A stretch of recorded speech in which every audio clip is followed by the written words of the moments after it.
اس کے دل میں اللہ کی رضا نہیں، نفس کا مخالف نہیں، اگر نفس غلط طرف لے جاتا ہے تو وہ کسی منصب پر بھی ہے، جو بھی کر رہا ہے بظاہر،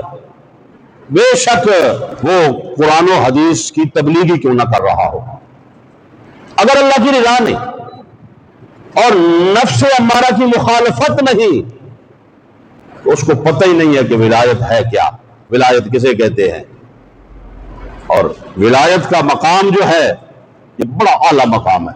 بڑا پاکیزہ مقام ہے، بڑا محفوظ ترین مقام ہے، ایسا محفوظ ترین مقام ہے کہ اللہ وحدہ لا شریک، اس کے قریب شیطانی اثرات حتیٰ کہ کسی لحاظ سے بھی کوئی خوف، خطرہ، غم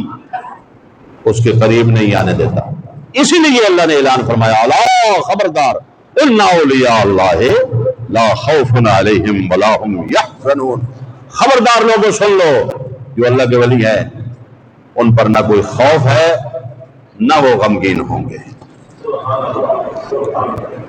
اللہ اکبر۔ اور ولایت کا راستہ خوف خدا اور رحمت کی امید، اللہ کی رحمت کی امید اور اللہ کا خوف، یہ ولایت کا راستہ ہے۔